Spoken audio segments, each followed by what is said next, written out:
Over the past few days, we've been traveling through Belgium and Luxembourg, exploring some of the sites associated with the Battle of the Bulge. And you can see this memorial here behind me. This is a memorial to the 84 U.S. prisoners of war who were killed by the men of the 1st SS in what became known as the Malmedy Massacre.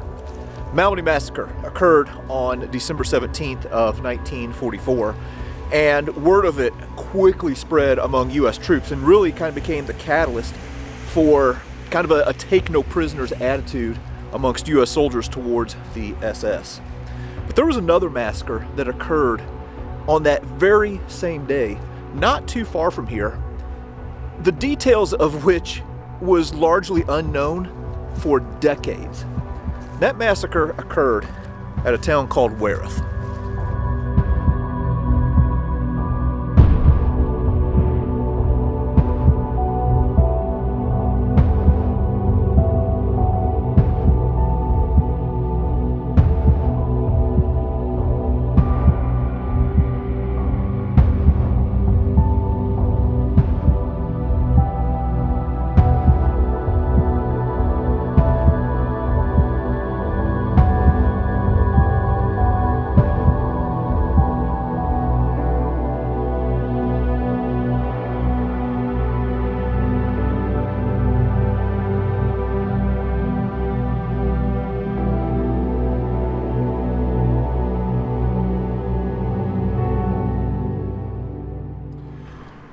We are now in the town of Wereth, Belgium, and on December 16th of 1944, when the Germans launched their offensive into Belgium and Luxembourg, well, one of the units that was along this line was a segregated African American unit called the 333rd Field Artillery Battalion.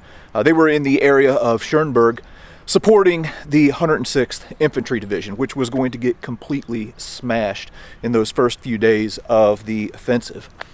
A large part of the 333rd withdrew under this German assault, but there was one battery that was kept behind in order to support the 106. And as the Germans continued to push through, well, different elements of this battery ended up separating and trying to make their way to safety. And 11 of these African American soldiers made their way right here to the town of Wereth. On the 17th of December, well, you can just imagine how cold it was.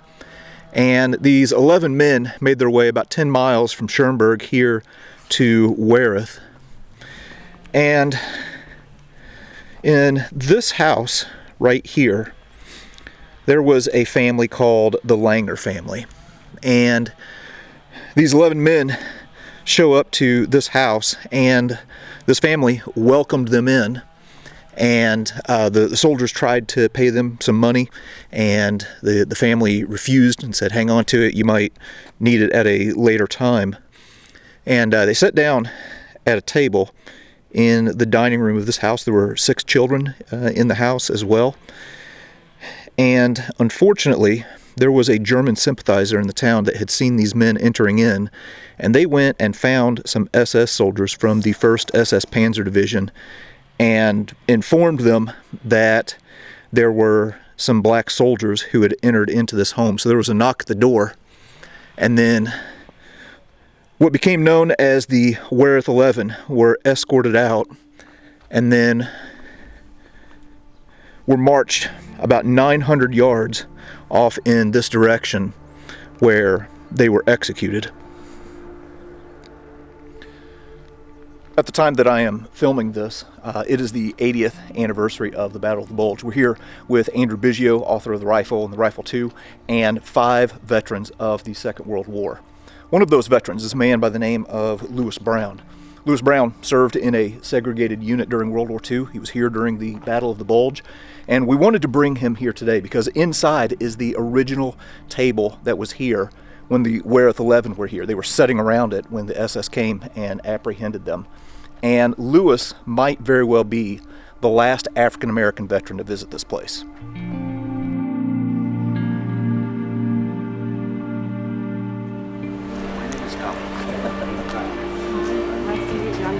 So this is the house, huh? Where the 11 soldiers.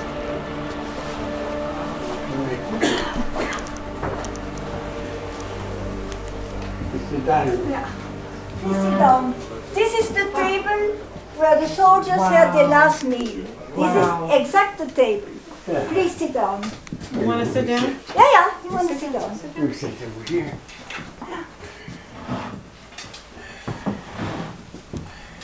So they were sitting here Yeah. and they ambushed them and took them out and killed them. Yeah. Oh, they said, And they had to wait all the way down by foot to the monument. To the monument. that's it. Am I going to ever get one of these pictures? We will send you them. Sure. So this is the exact table. Yeah. Exactly. Imagine. Yeah. 80-some years. They heard a knock at the door and that was it. And that luckily this family was nice enough to give them some kindness before the last moments of their life. Yeah. Did they also execute the people that owned the house? No, They did no, not? they didn't. Just only the soldiers. Yeah, only the soldiers. And it was good because the family, they already had 6 children here. Then they had to kill the parents and the children. So, Do you used to have pictures of them? Do you still have the photos of the men? I think they were hanging here, no? no, but I have photos. Okay. Yeah. Yeah, Thomas 40 was from Mississippi. There was Which one? 2 of them were from Mississippi. No, we Which don't one? have. Major Bradley and Thomas 40. She doesn't have a photo of them. Oh, they don't have one. Yeah, no photo. No, and then we put up the photos from the stones then that we have. Major Bradley, this is one. Yeah, Mississippi, right here. 2 of them. And here, 40, he's buried at Henri-Chapelle. Okay. Well, I was in the 4036 Quartermaster Corps. That's what we done. It was a funny thing though. We was there stateside. We trained. We trained on what we call a 6x6 trucks. And once when we came from there, and we got over surprises when we came over here from England over to France. And what did they do? They put us in a truck and trailer. Never drove before. 40-foot trailer, put in a 40-foot trailer. And our duties, mostly we was hauling gasoline. We hauled a lot of gasoline and very little ammo. So out of the 200 some trucks there was, everybody had a duty to do, to carry. Some of us had, was hauling gasoline, some was hauling ammo, some hauling other supplies and things like that. So I never got a chance to haul clothing and stuff like that, as cold as it was. So a lot of fellas, they had to haul, they had the job of hauling clothes, things like that. I wanted to get on that detail so I could get me a good coat or something like that, so I wouldn't be cold or warm. Got to say, they had the same thing that they came out with the first called Eisenhower's jacket, a short jacket. Everybody wanted one of them, but we was the first one was getting them. But they first, cause we was hauling all that stuff. So we all get us a little shirt, get us a little jacket, and that's what we had. That's how we got it. It wasn't issued to us, but we got a way of getting it. So anything that we wanted to. Hauling gasoline, Yes. I'm guessing that would have made you a target for German pilots. Oh man, yeah. You see, everything we had was on a 40-foot trailer, gasoline. It was all in 5-gallon cans. It's nothing, was in barrels or nothing like that. It's all 5-gallon. Right now, I never thought about that. Like for how many? Well, we had 200 or 300 cans, cans of 5-gallon cans on your truck or not. Might have been more, could have been less, I don't know. But our main job was, they would load us up. I didn't have to load it up. They've had other soldiers that load up all of the can. And they said, maybe about 5 or 6 trucks. We all take and follow the Jeep. He had a Jeep. So this guy would take us up. And what we do, we call what they make a dump. We haul our gasoline up so far, and they drop it, they take it there. So if Pat and them was wanted some gas, they could come back down to the dump, get the gas, take off again. And as he was moving so fast, sometimes some of the same gasoline dump that we made, we come back through in there and pick up some of that gas, haul it on up further to the little right behind him. And that was practically my duty all the way through the war. And the biggest thing made a target for me and some of us, if we wasn't driving blackout, we had to drive a lot of times at night. It was blackout with trucks, you could just hardly see. And I don't know why the weather changed like that sometimes. Over there, then, it was the darkest place over here around in these places. Like sometimes all of them was dark. And you had to follow that cat eye. Couldn't hardly see it with your lights, but outside, in the daytime. Looked like night. That was the biggest thing. So I think about the worst thing that happened to me, wasn't one of the worst thing. We was hauling, and all of a sudden some airplane, he glided in on us. I didn't even hear him. The next thing all I could see was a bunch of red traces trying to shoot us. Two up all of the doggone outside, all on the, over on the ditch or the other part. And so what we done, all of us jumped out the truck because when he's coming back, he's gonna tear that place up trying to get us, trying to get those trucks and everything. And on the one time that I know, he hit one way in the rear, one of the trucks way in the rear, blew up, bam. And so when we got where we was going, I know they had hit my truck. And I opened up the hood, right there on the, what they call that thing at the time when they used to make trucks and cars. It was laying right down there on the frame. Big 20 millimeter to a hole in my truck, and it didn't explode. That was one of the time. If it hadn't exploded, I wouldn't be here to talk about it today. Closest thing I ever came to during that war.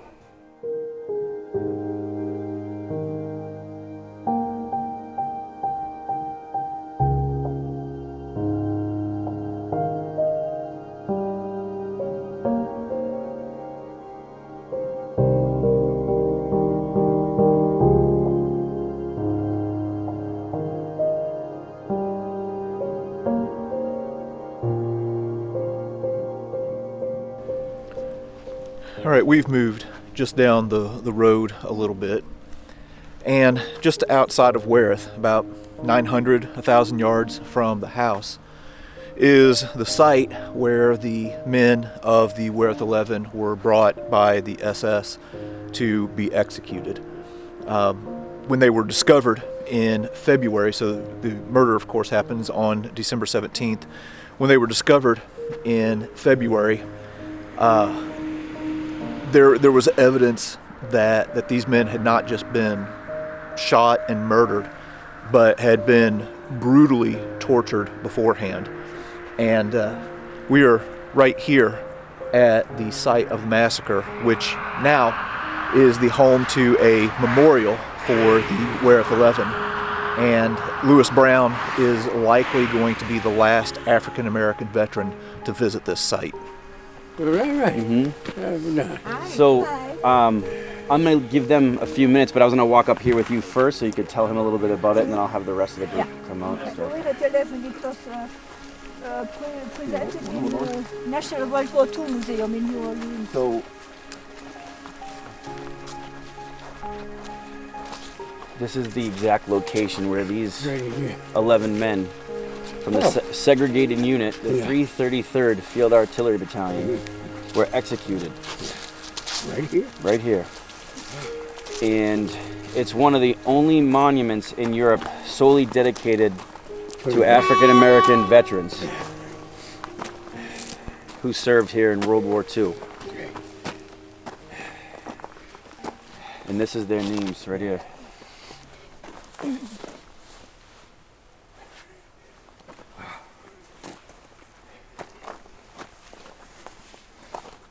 This is a picture of Hermann Langer. He is the one who erected this monument in '94, because he met those soldiers when the soldiers came in his family, and they got some food and everything, and he remembered. He was 12 years old, and he always remembered those soldiers because he also found them here in February '45, and then he saw that they were killed, and he wanted to put up something that so the destiny of those 11 were never forgotten, and that's how it started.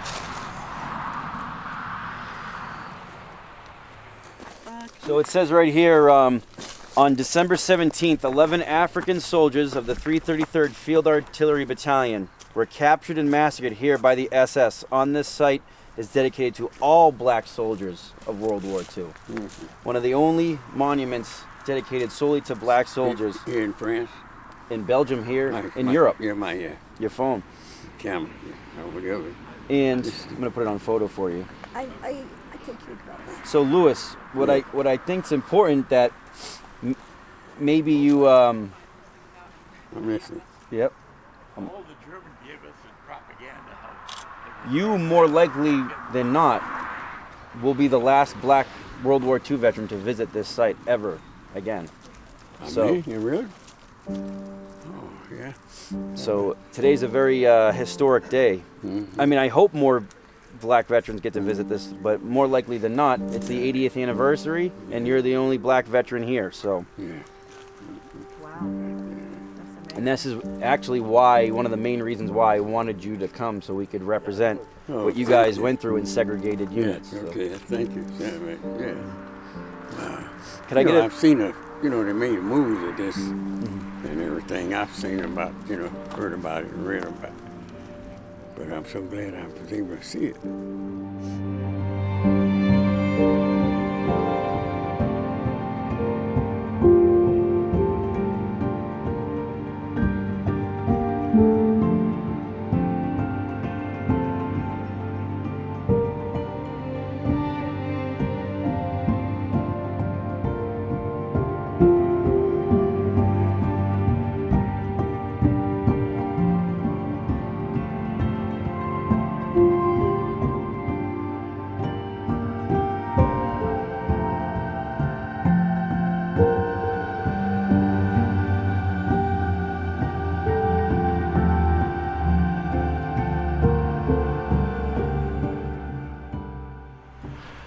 After World War II, there were temporary American cemeteries that were scattered all across Europe. And the U.S. military ended up taking these smaller temporary cemeteries and consolidating them into larger collection cemeteries like the one where I'm at right now at Henri-Chapelle. And U.S. family members of the deceased had the option of either having their loved ones brought back home at the government's expense, or leaving them here in Europe. Well, for the Wereth 11, 4 of them ended up being brought back to the United States, but 7 are buried right here at Henri-Chapelle. Now, we have visited the Henri-Chapelle Cemetery before, but there are a few things that bear repeating. Henri-Chapelle was originally a temporary cemetery. The Allies moved through here in September of 1944, and then, of course, when the Germans launched their offensive for the Battle of the Bulge, the fighting went back through here. Nearby, you had the Battle of Aachen and the Battle of the Hurtgen Forest. Well, by March of 1945, there were 17,000 Americans who were interred here at this temporary cemetery. There were also just over 10,000 Germans who were buried here as well, along with some other members of the Allied forces. Well, after the war, the German and Allied casualties were transferred to other sites. About 60% of the Americans were repatriated back to the United States, and the remainder, well, they stayed here at Henri-Chapelle. The Henri-Chapelle American Cemetery and Memorial was inaugurated in 1960 by Dwight D. Eisenhower. Now, also as part of this complex, they have a memorial to the missing. So here you can see the names. It's a lot of airmen from what I've noticed. The names of airmen whose bodies were never recovered, except in the cases where you see like these markers right here. So in this case, Walter O. Schlosser, part of the 856th Bomb Squadron, 492nd Bomb Group from Michigan. Well, his body was later recovered. So this little pin right here marks that he is no longer missing.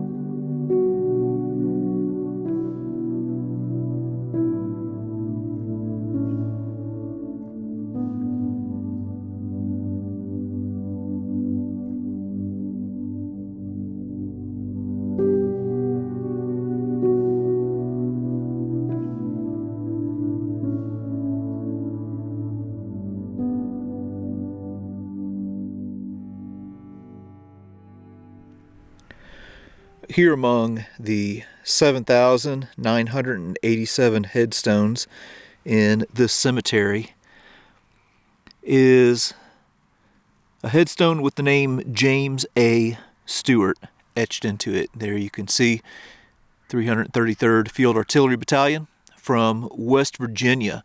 This is James Aubrey Stewart. He was born September 6th of 1906 in Piedmont, West Virginia. Was the youngest of 6 children and worked at a paper mill, played semi-professional baseball with a local all-black Piedmont team called the Colored Giants, and was a pitcher for the team. Well, after the bombing at Pearl Harbor, like so many other Americans, Stewart volunteered for the Army at the age of 36. So he would have most certainly been the old man, or one of the old men in the group. He arrived in England in February of 44, and on June 29th of 44, landed on Utah Beach, fought through France, and was all the way up here in Belgium. And on December 7th, wrote home to his father. It was the last letter he sent home. He talked about how cold the weather was and how slow the mail was, and how he had recently went to a USO show that featured Marlene Dietrich, who was a famous singer and actress at the time, and unfortunately was one of the 11 who were brutally murdered by the SS on December 17th of 1944. Here in the same row is the grave of Curtis Adams. So Curtis Adams entered the service in South Carolina and was 24 years old when he was killed. Again, here in the same row, we have the grave of Thomas Fort, who was a staff sergeant from Mississippi. Was also killed with the Wereth 11 and was 29 years old on the day that he died. I've moved over now to Plot E, and right here next to Private First Class John Gergety of the 82nd Airborne Division, who died January 28th of 1945, well, we have the grave of George W. Moten from Texas, also one of the Wereth 11. Here also is the grave of Nathaniel Moss from the 333rd Field Artillery Battalion from Texas, killed December 17th of 1944. Resting just a short distance away from Nathaniel Moss in the same plot is Dew Turner from Arkansas, also killed December 17th, 1944. And finally, here in Plot D, we come to the grave of George Davis from Alabama, who was 26 years old when he was killed. So these are 7 of the men of the Wereth 11 who are eternally laid to rest right here at Henri-Chapelle.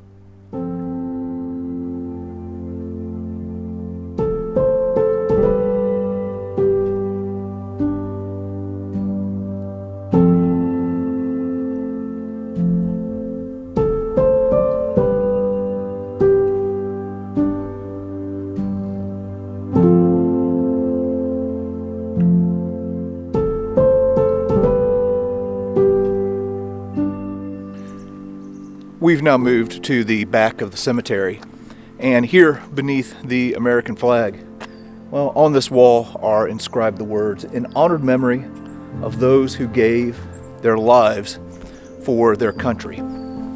This cemetery is filled with nearly 8,000 men who gave their lives not only for their country, but for the countries here in Europe who were being oppressed under Nazi tyranny.